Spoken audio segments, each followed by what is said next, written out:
Above Life's Turmoil by James Allen. Foreword. We cannot alter external things, nor shape other people to our liking, nor mold the world to our wishes, but we can alter internal things, our desires, passions, thoughts. We can shape our liking to other people, and we can mold the inner world of our own mind in accordance with wisdom, and so reconcile it to the outer world of men and things. The turmoil of the world we cannot avoid, but the disturbances of mind we can overcome. The duties and difficulties of life claim our attention, but we can give rise above all anxiety concerning them. Surrounded by noise, we can yet have a quiet mind involved in responsibilities. The heart can be at rest in the midst of strife. We can know the abiding peace. The 20 pieces which comprise this book, unrelated as some of them are in the letter, will be found to be harmonious in the spirit, in that they point the reader towards those heights of self-knowledge and self-conquest, which, rising above the turbulence of the world, lift their peaks where the heavenly silence reigns. James Allen. Chapter 1. True Happiness. To maintain an unchangeable sweetness of disposition, to think only thoughts that are pure and gentle, and to be happy under all circumstances. Such blessed conditions and such beauty of character and life should be the aim of all, and particularly so of those who wish to lessen the misery of the world. If anyone has failed to lift himself above ungentleness, impurity, and unhappiness, he is greatly deluded if he imagines he can make the world happier by the propagation of any theory or theology.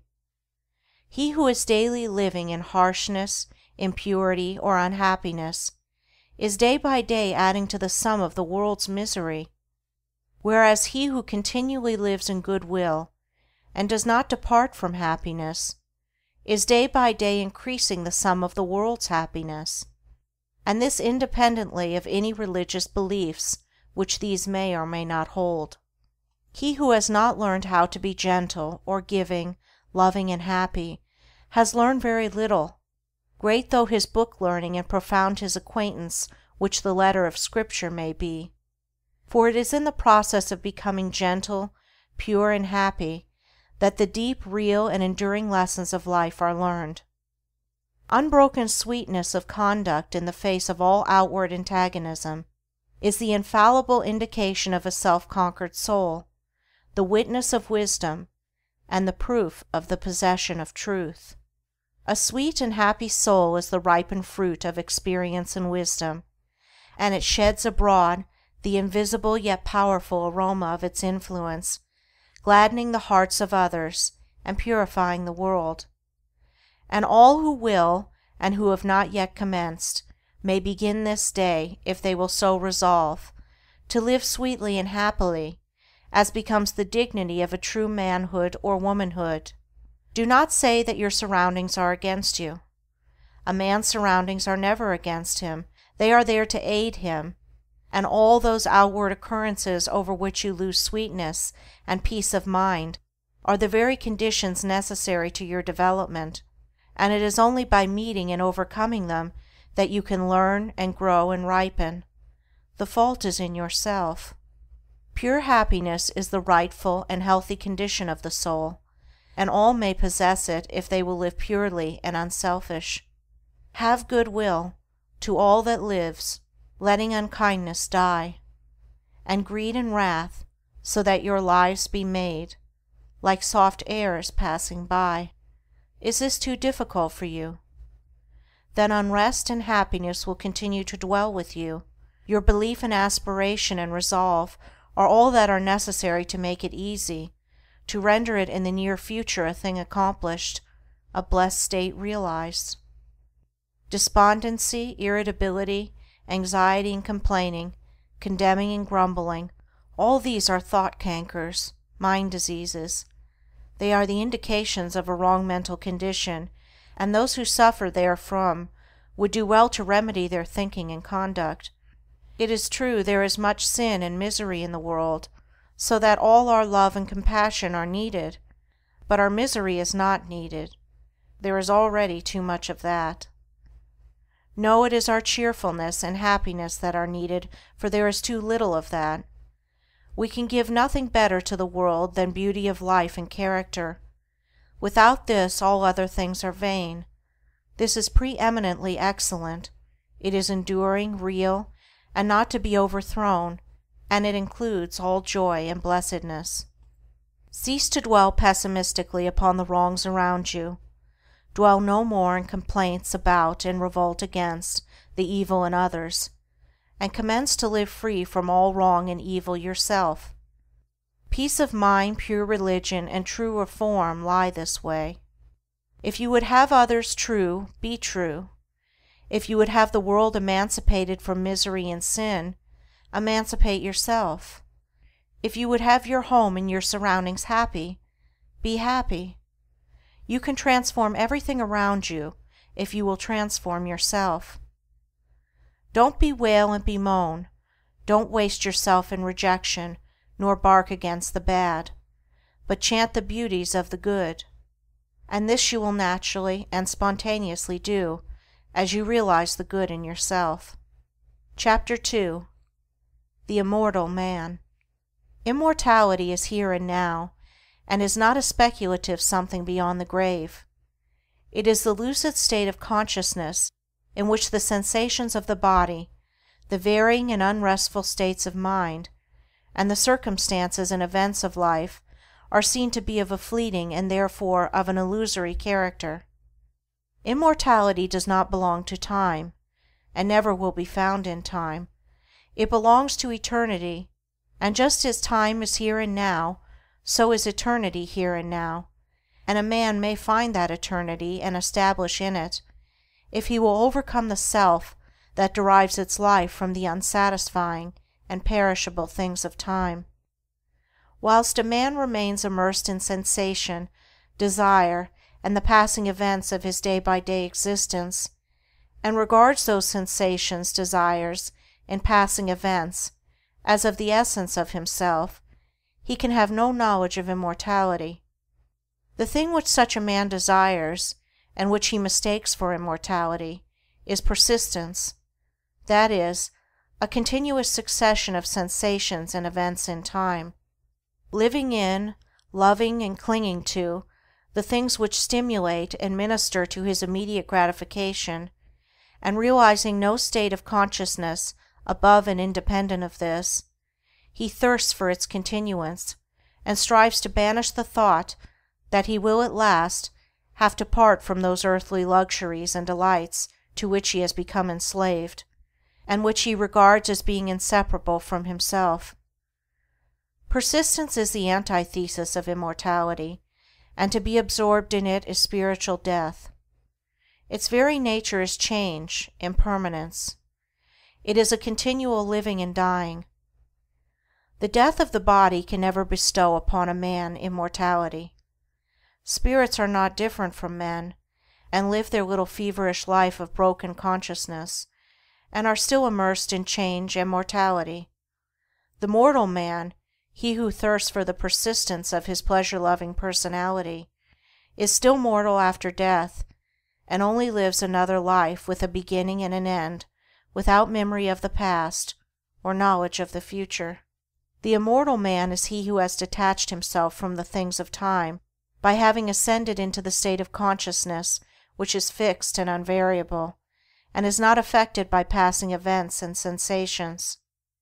Human life consists of an ever-moving process of events, and in this procession the mortal man is immersed, and he is carried along with it, and being so carried along, he has no knowledge of what is behind and before him. The immortal man is he who has stepped out of this procession, and he stands by unmoved and watches it, and from his fixed place he sees both the before, the behind, and the middle of the moving thing called life. No longer identifying himself with the sensations and fluctuations of the personality, or with the outward changes which make up the life in time, he has become the passionless spectator of his own destiny and of the destinies of the men and nations. The mortal man also is one who is caught in a dream, and he neither knows that he was formerly awake nor that he will awake again. He is a dreamer without knowledge, nothing more.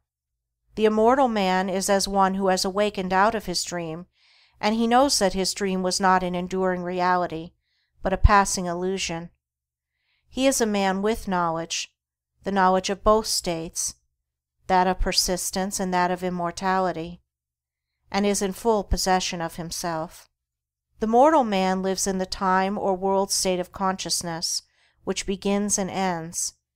The immortal man lives in the cosmic or heaven state of consciousness, in which there is neither beginning nor end, but an eternal now. Such a man remains poised and steadfast under all changes, and the death of his body will not in any way interrupt the eternal consciousness in which he abides. Of such a one it is said, "He shall not taste of death," because he has stepped out of the stream of mortality and established himself in the abode of truth. Bodies, personalities, nations and worlds pass away, but truth remains, and its glory is undimmed by time. The immortal man then is he who has conquered himself, who no longer identifies with the self-seeking forces of the personality, but who has trained himself to direct those forces with the hand of a master, and so has brought them into harmony with the causal energy and the source of all things. The fret and fever of life has ceased, doubt and fear are cast out, and death is not for him who has realized the fadeless splendor of that life of truth, by adjusting heart and mind to the eternal and unchangeable verities. End of Foreword and Chapters 1 and 2. Above Life's Turmoil by James Allen. Chapter 3. The Overcoming of Self. Many people have very confused and erroneous ideas concerning the terms the overcoming of self, the eradication of desire, and the annihilation of the personality. Some, particularly the intellectual who are prone to theories, regard it as a metaphysical theory altogether apart from life and conduct, while others conclude that it is the crushing out of all life, energy and action, and the attempt to idolize stagnation and death. These errors and confusions, arising as they do in the minds of individuals, can only be removed by the individuals themselves, but perhaps it might make their removal a little less difficult for those who are seeking the truth, by presenting the matter in another way. The doctrine of the overcoming or annihilation of self is simplicity itself. Indeed, so simple, practical, and close at hand is it, that a child of 5, whose mind has not yet become clouded with theories, theological schemes, and speculative philosophies, would be far more likely to comprehend it than many older people, who have lost their hold upon simple and beautiful truths by the adoption of complicated theories. The annihilation of self consists in weeding out and destroying all those elements in the soul which lead to division, strife, suffering, disease, and sorrow. It does not mean the destruction of any good and beautiful and peace-producing quality. For instance, when a man is tempted to irritability or anger, and by a great effort overcomes the selfish tendency, casts it from him, and acts from the spirit of patience and love, in that moment of self-conquest he practices the annihilation of self. Every noble man practices it in part, though he may deny it in his own words, and he who carries out this practice to its completion, eradicating every selfish tendency until only the divinely beautiful qualities remain, he is said to have annihilated the personality, all the personal elements, and to have arrived at truth. The self which is to be annihilated is composed of the following 10 worthless and sorrow-producing elements: lust, hatred, avarice, self-indulgence, self-seeking, vanity, pride, doubt, dark belief, delusion. It is the total abandonment the complete annihilation of these 10 elements, for they comprise the body of desire. On the other hand, it teaches the cultivation, practice, and preservation of the following 10 divine qualities: purity, patience, humility, self-sacrifice, self-reliance, fearlessness, knowledge, wisdom, compassion, love. These comprise the body of truth, and to live entirely in them is to be a doer and knower of the truth, is to be an embodiment of truth. The combination of the 10 elements is called self, or the personality. The combination of the 10 qualities produces what is called truth, the impersonal, the abiding, real, and immortal man. It will thus be seen that it is not the destruction of any noble, true, and enduring quality that is taught, but only the destruction of those things that are ignoble, false, and evanescent. Neither is this overcoming of self the deprivation of gladness, happiness, and joy, but rather it is the constant possession of these things by living in the joy-begetting qualities. It is the abandonment of the lust for enjoyment, but not of enjoyment itself, the destruction of the thirst for pleasure, but not of pleasure itself, the annihilation of the selfish longing for love and power and possessions themselves. It is the preservation of all those things which draw and bind men together in unity and concord, and far from idolizing stagnation and death, urges men to the practice of those qualities which lead to the highest, noblest, and most effective and enduring action. He whose actions proceed from some or all of the 10 elements wastes his energies upon negations, and does not preserve his soul, but he whose actions proceed from some or all of the 10 qualities, he truly and wisely acts, and so preserves his soul. He who lives largely in the 10 earthly elements, and who is blind and deaf to the spiritual verities, will find no attraction in the doctrine of self-surrender, for it will appear to him as the complete extinction of his being. But he who is endeavoring to live in the 10 heavenly qualities will see the glory and beauty of the doctrine, and will know it as the foundation of life eternal. He will also see that when men apprehend and practice it, industry, commerce, government, and every worldly activity will be purified, and action, purpose, and intelligence, instead of being destroyed, will be intensified and enlarged, but free from strife and pain. Chapter 4. The Uses of Temptation. The soul, in its journey towards perfection, passes through 3 distinct stages. The first is the animal stage, in which the man is content to live in the gratification of his senses, unawakened to the knowledge of sin or of his divine inheritance, and altogether unconscious of the spiritual possibilities within himself. The second is the dual stage, in which the mind is continually oscillating between its animal and divine tendencies, having become awakened to the consciousness of both. It is during this stage that temptation plays its part in the progress of the soul. It is a stage of continual fighting, of falling and rising, of sinning and repenting, for the man, still loving and reluctant to leave the gratifications in which he has so long lived, yet also aspires to the purity and excellence of the spiritual state, and he is continually mortified by an undecided choice. Urged on by the divine life within him, this stage becomes at last one of deep anguish and suffering, and then the soul is ushered into the third stage, that of knowledge, in which the man rises above both sin and temptation, and enters into peace. Temptation, like contentment in sin, is not a lasting condition, as the majority of people suppose. It is a passing phase, an experience through which the soul must pass, but as to whether a man will pass through that condition in this present life, and realize holiness and heavenly rest here and now, will depend entirely upon the strength of his intellectual and spiritual exertions, and upon the intensity and ardor with which he searches for truth.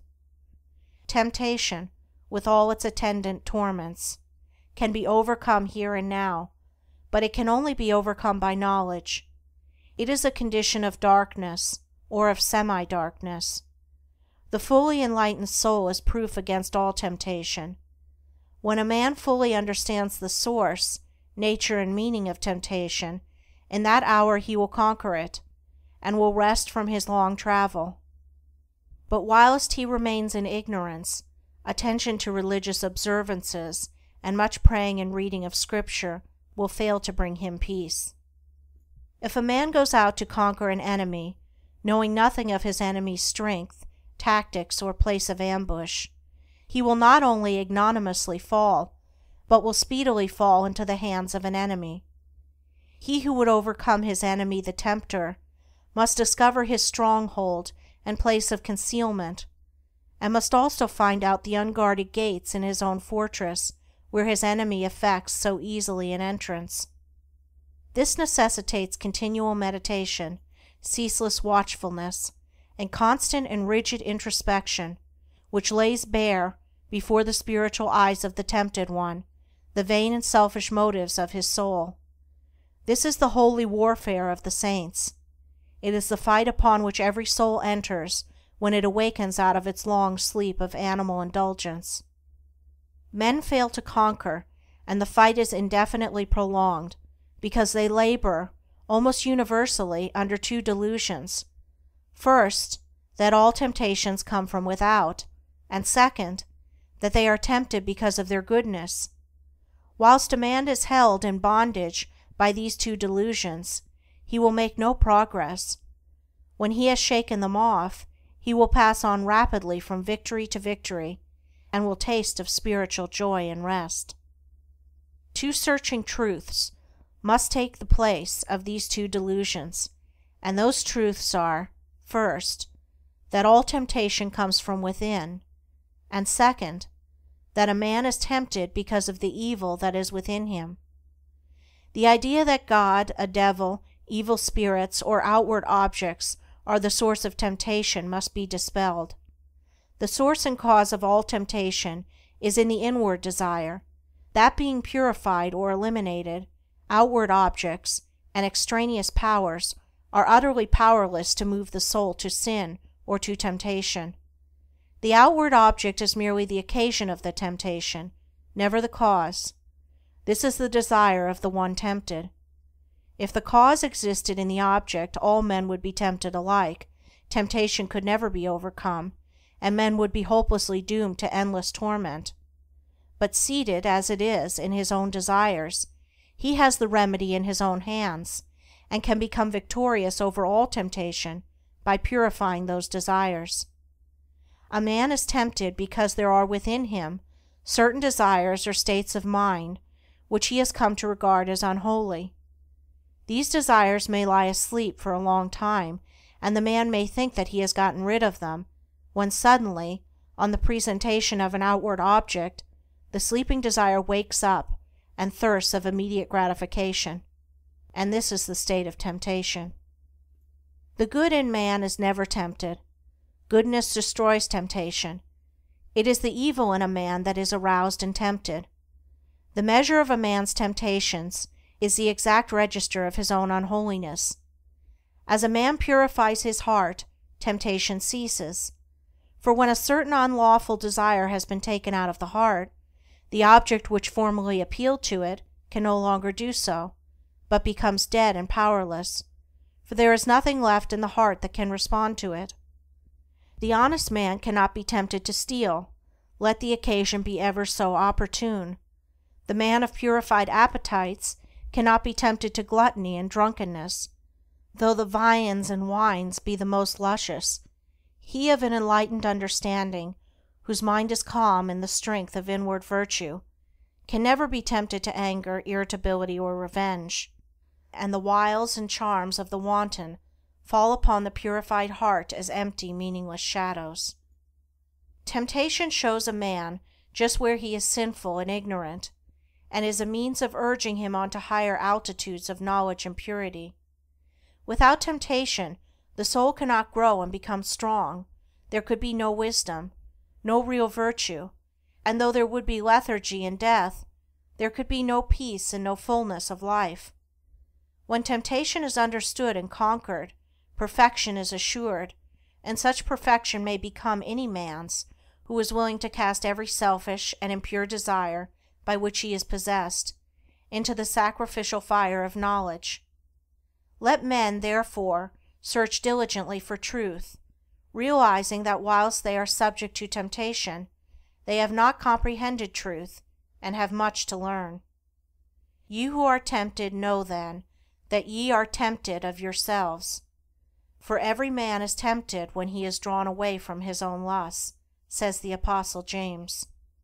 You are tempted because you are clinging to the animal within you and are unwilling to let go, because you are living in the false mortal self, which is ever devoid of all true knowledge, knowing nothing, seeking nothing but its own immediate gratification, ignorant of every truth and of every divine principle. Clinging to that self, you continually suffer the pains of three separate torments: the torment of desire, the torment of repletion, and the torment of remorse. So flameth Trishna, lust and thirst of things. Eager, ye cleave to shadows, dote on dreams. A false self in the midst ye plant, and make a world around which seems blind to the height beyond, deaf to the sound of sweet airs breathed from far past Indra's sky, dumb to the summons of the true life kept for him who false puts by. So grow the strifes and lusts which make earth's war, so grieve poor cheated hearts and flow salt tears, so wax the passions, envies, angers, hates, so years chase blood-stained years with wild red feet. In that false self lies the germ of every suffering, the blight of every hope, the substance of every grief.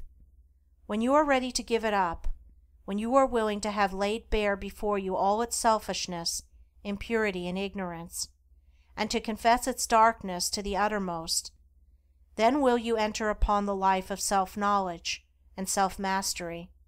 You will become conscious of the God within you, of that divine nature which, seeking no gratification, abides in a region of perpetual joy and peace, where suffering cannot come, and where temptation can find no foothold. Establishing yourself day by day more and more firmly in that inward divinity, the time will at last come when you will be able to stay with Him whom millions worship, few understand, and fewer still follow. The Prince of this world cometh, and hath nothing in me. End of chapters 3 and 4. Chapter 5. The Man of Integrity. There are times in the life of every man who takes his stand on high moral principles, when his faith in and knowledge of those principles is tested to the uttermost, and the way in which he comes out of the fiery trial decides as to whether he has sufficient strength to live as a man of truth and join the company of the free, or shall still remain a slave and a hireling to the cruel taskmaster, self. Such times of trial generally assume the form of a temptation to do a wrong thing and continue in comfort and prosperity, or to stand by what is right and accept poverty and failure. And so powerful is the trial that to the tempted one it plainly appears on the face of things as though, if he chooses the wrong, his material success will be assured for the remainder of his life, but if he does what is right, he will be ruined forever. Frequently the man at once quails and gives way before this appalling prospect which the path of righteousness seems to hold out for him. But should he prove sufficiently strong to withstand this onslaught of temptation, then the inward seducer, the spirit of self, assumes the grab of an angel of light and whispers, "Think of your wife and children. Think of those who are dependent upon you. Will you bring them down to disgrace and starvation?" Strong indeed and pure must be the man who can come triumphant out of such a trial, but he who does so enters at once a higher realm of life, where his spiritual eyes are opened to see beautiful things, and then poverty and ruin, which seemed inevitable, do not come, but a more abiding success comes, and a peaceful heart and a quiet conscience. But he who fails does not obtain the promised prosperity, and his heart is restless and his conscience troubled. The right doer cannot ultimately fail, the wrong doer cannot ultimately succeed. For such is the law which moves to righteousness, which none at last can turn aside or stray. And it is because justice is at the heart of things, because the great law is good, that the man of integrity is superior to fear and failure and poverty and shame and disgrace. As the poet further says of this law, the heart of its love, the end of it, is peace and consummation, sweet obey. The man who, fearing the loss of present pleasures or material comforts, denies the truth within him, can be injured and robbed and degraded and trampled upon, because he first injured, robbed, and degraded and trampled upon his own nobler self. But the man of steadfast virtue, of unblemished integrity, cannot be subject to such conditions, because he has denied the craven self within him and has taken refuge in truth. It is not the scourge and the chains which make a man a slave, but the fact that he is a slave.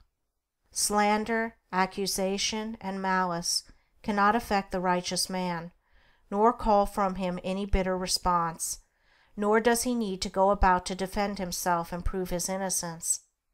His innocence and integrity alone are a sufficient answer to all that hatred may attempt against him. Nor can he ever be subdued by the forces of darkness, having subdued all those forces within himself. But he turns all evil things to good account.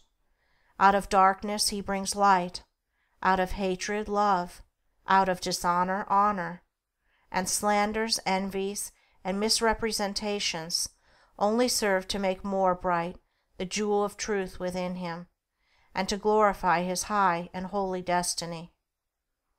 Let the man of integrity rejoice, and be glad when he is severely tried. Let him be thankful that he has been given an opportunity of proving his loyalty to the noble principles which he has espoused. And let him think, now is the hour of holy opportunity. Now is the day of triumph for truth. Though I lose the whole world, I will not desert the right. So thinking, he will return good for evil, and will think compassionately of the wrongdoer. The slanderer, the backbiter, and the wrongdoer may seem to succeed for a time, but the law of justice prevails. The man of integrity may seem to fail for a time, but he is invincible, and in none of the worlds, visible or invisible, can there be forged a weapon that shall prevail against him. Chapter 6. Discrimination. There is one quality which is preeminently necessary to spiritual development, the quality of discrimination.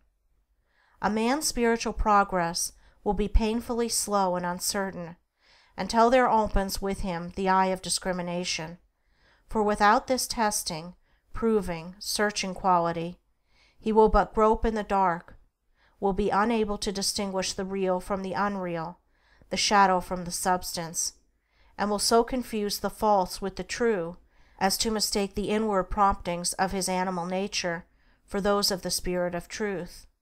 A blind man, left in a strange place, may go grope his way in the darkness, but not without much confusion and many painful falls and bruisings. Without discrimination, a man is mentally blind, and his life is a painful groping in darkness, a confusion in which vice and virtue are indistinguishable one from the other, where facts are confounded with truths, opinions with principles, and where ideas, events, men, and things appear to be out of all relation to each other. A man's mind and life should be free from confusion. He should be prepared to meet every mental, material, and spiritual difficulty, and should not be inextricably caught, as many are, in the meshes of doubt, indecision, and uncertainty, when troubles and so-called misfortunes come along. He should be fortified against every emergency that can come against him.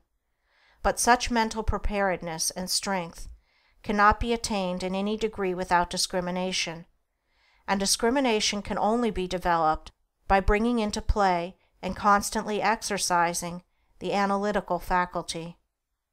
Mind, like muscle, is developed by use, and the assiduous exercise of the mind in any given direction will develop, in that direction, mental capacity and power.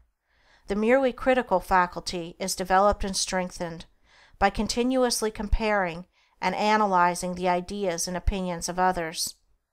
But discrimination is something more and greater than criticism. It is a spiritual quality from which the cruelty and egotism which so frequently accompany criticism are eliminated, and by virtue of which a man sees things as they are and not as he would like them to be.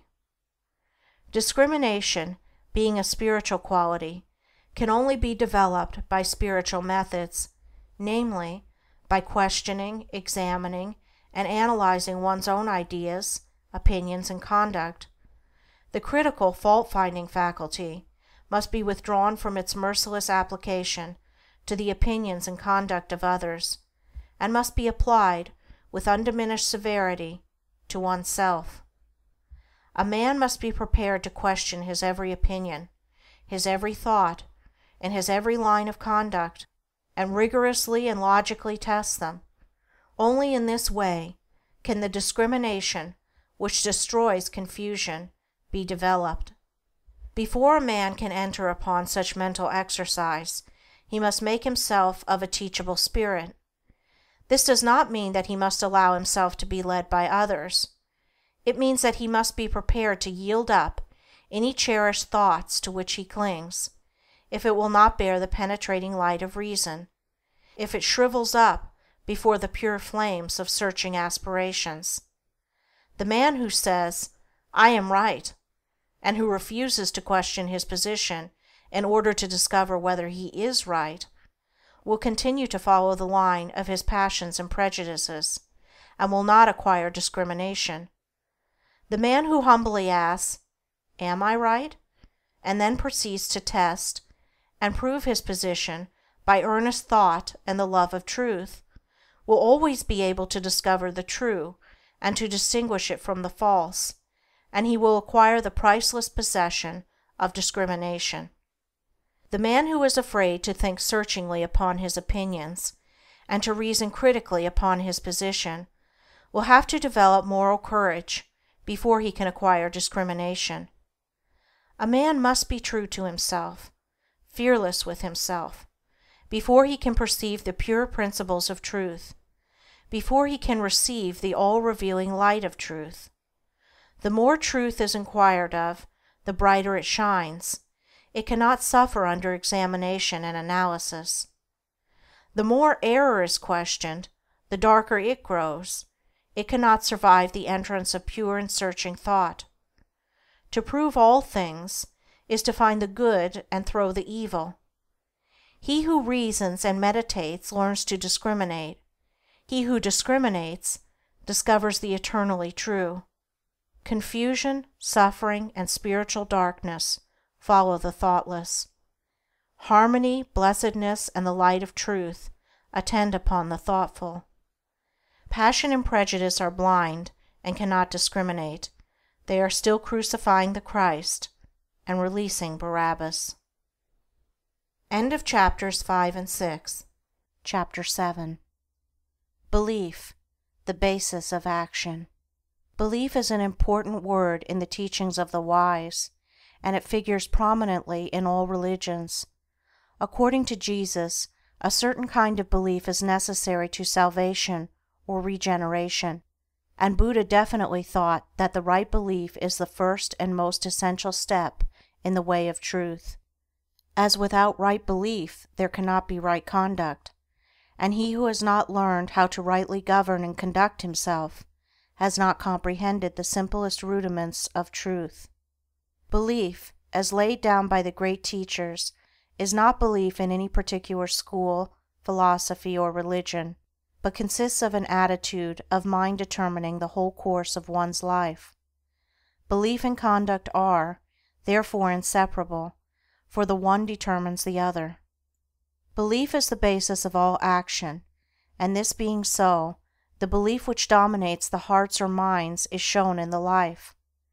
Every man acts, thinks, lives in exact accordance with the belief which is rooted in his innermost being, and such is the mathematical nature of the laws which govern mind, that it is absolutely impossible for anyone to believe in two opposing conditions at the same time.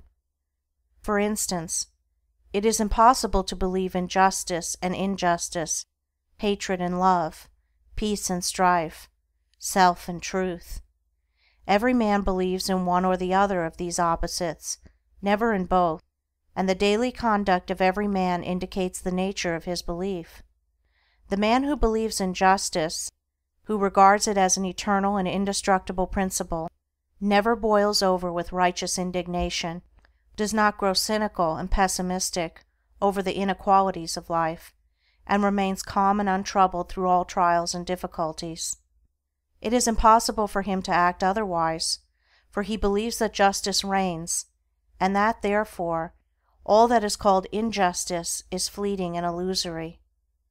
The man who is continually getting enraged over the injustice of his fellow man, who talks about himself being badly treated, or who mourns the lack of justice in the world around him, shows by his conduct, his attitude of mind, that he believes in injustice. However he may protest to the contrary, in his inmost heart he believes that confusion and chaos are dominant in the universe, the result being that he dwells in misery and unrest, and his conduct is faulty. Again, he who believes in love, in its stability and power, practices it under all circumstances, never deviates from it, and bestows it alike upon enemies as upon friends. He who slanders and condemns, speaks disparagingly of others, or regards them with contempt, believes not in love, but hatred. All his actions prove it, even though with tongue or pen he may eulogize love. The believer in peace is known by his peaceful conduct. It is impossible for him to engage in strife. If attacked, he does not retaliate, for he has seen the majesty of the angel of peace, and can no longer pay homage to the demon of strife. The stirrer-up of strife, the lover of argument, he who rushes into self-defense upon any or every provocation, believes in strife, and will have naught to do with peace. Further, he who believes in truth renounces himself. That is, he refuses to center his life in those passions, desires, and characteristics which crave only their gratification, and by thus renouncing, he becomes steadfastly fixed in truth, and lives a wise, beautiful, and blameless life. The believer in self is known by his daily indulgences, gratifications, and vanities, and by the disappointments, sorrows, and mortifications which he continually suffers. The believer in truth does not suffer, for he has given up that self which is the cause of such suffering. It will be seen by the foregoing that every man believes either in permanent and eternal principles directing human life towards law and harmony, or in the negation of those principles, with the resultant chaos in human affairs and in his own life. Belief in the divine principles of justice, compassion, love, constitutes the right belief laid down by Buddha as being the basis of right conduct, and also the belief unto salvation as emphasized in the Christian scriptures, for he who so believes cannot do otherwise than build his whole life upon these principles, and so purifies his heart and perfects his life. Belief in the negation of this divine principle constitutes what is called, in all religions, unbelief, and this unbelief is manifested as a sinful, troubled, and imperfect life. Where there is right belief, there is a blameless and perfect life. Where there is false belief, there is sin, there is sorrow, the mind and life are improperly governed, and there is affliction and unrest. By their fruits ye shall know them. There is much to talk about belief in Jesus, but what does belief in Jesus mean? It means belief in His words, in the principles He enunciated and lived, in His commandments, and in His exemplary life of perfection. He who declares belief in Jesus, and yet is all the time living in his lusts and indulgences, or in the spirit of hatred and condemnation, is self-deceived. He believes not in Jesus. He believes in his own animal self. As a faithful servant delights in carrying out the commands of his master, so he who believes in Jesus carries out His commandments, and so is saved from sin. The supreme test of belief in Jesus is this: do I keep His commandments? And this test is applied by St. John himself in the following words: He is that saint, I know him, Jesus, and keepeth not His commandments, is a liar, and the truth is not in him. But whose keepeth His word, in him verily is the word of God perfected. It will be found after a rigid and impartial analysis that belief lies at the root of all human conduct. Every thought, every act, every habit is the direct outcome of a certain fixed belief, and one's conduct alters only as one's belief are modified.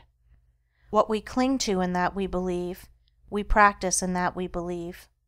When our belief in a thing ceases, we can no longer cling to or practice it. It falls away from us as a garment outworn. Men cling to their lusts and lies and vanities because they believe in them, believe there is gain and happiness in them. When they transfer their belief to the divine qualities of purity and humility, those sins trouble them no more. Men are saved from error by belief in the supremacy of truth. They are saved from sin by belief in holiness or perfection. They are saved from evil by belief in good, for every belief is manifested in the life. It is not necessary to inquire as to a man's theological belief, for that is of little or no account. For what can it avail a man to believe that Jesus died for him, or that Jesus is God, or that he is justified by faith, if he continues to live in his lower sinful nature? All that is necessary to ask is this: how does a man live? How does he conduct himself under trying circumstances? The answer to these questions will show whether a man believes in the power of evil or in the power of good. He who believes in the power of good lives a good spiritual or godly life, for goodness is God, yea, verily is God Himself, and he will soon leave behind him all sins and sorrows, who believes, with steadfast and unwavering faith, in the supreme good. Chapter 8. The Belief that Saves. It has been said that a man's whole life and character is the outcome of his belief, and also that his belief has nothing whatever to do with his life. Both statements are true. The confusion and contradiction of these two statements are only apparent, and are quickly dispelled when it is remembered that there are two entirely distinct kinds of beliefs, namely, head belief and heart belief. Head, or intellectual belief, is not fundamental and causative, but it is superficial and consequent, and that it has no power in the molding of a man's character, the most superficial observer may easily see. Take, for instance, half a dozen men from any creed. They not only hold the same theological belief, but confess the same articles of faith in every particular, and yet their characters are vastly different. One will be just as noble as another is ignoble. One will be mild and gentle, another coarse and irascible. One will be honest, another dishonest. One will indulge certain habits which another will rigidly abjure, and so on, plainly indicating that theological belief is not an influential factor in a man's life. A man's theological belief is merely his intellectual opinion or view of the universe. God, the Bible, etc., and behind and underneath this head belief there lies, deeply rooted in his innermost being, the hidden, silent, secret belief of his heart, and it is this belief which molds and makes his whole life. It is this which makes those 6 men who, whilst holding the same theology, are yet so vastly at variance in their deeds. They differ in the vital belief of the heart. What, then, is this heart belief? It is that which a man loves and clings to and fosters in his soul. For he thus loves and clings to and fosters in his heart, because he believes in them, and believing in them and loving them, he practices them. Thus is his life the effect of his belief, but it has no relation to the particular creed which comprises his intellectual belief. One man clings to impure and immoral things because he believes in them. Another man does not cling to them because he has ceased to believe in them. A man cannot cling to anything unless he believes in it. Belief always precedes action, therefore a man's deeds and life are the fruits of his belief. The priest and the Levite who passed by the injured and helpless man held no doubt very strongly to the theological doctrines of their fathers. That was their intellectual belief, but in their hearts they did not believe in mercy, and so lived and acted accordingly. The Good Samaritan may or may not have had any theological beliefs, nor was it necessary that he should have, but in his heart he believed in mercy, and acted accordingly. Strictly speaking, there are only 2 beliefs which vitally affect the life, and they are belief in good and belief in evil. He who believes in all those things that are good will love them and live in them.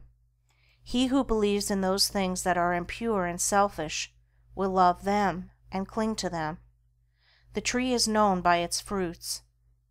A man's beliefs about God, Jesus, and the Bible are one thing. His life, as bound up in his actions, is another. Therefore a man's theological belief is of no consequence. But the thoughts which he harbors, his attitude of mind towards others, and his actions, these, and these only, determine and demonstrate whether the belief of a man's heart is fixed in the false or true. End of chapters 7 and 8.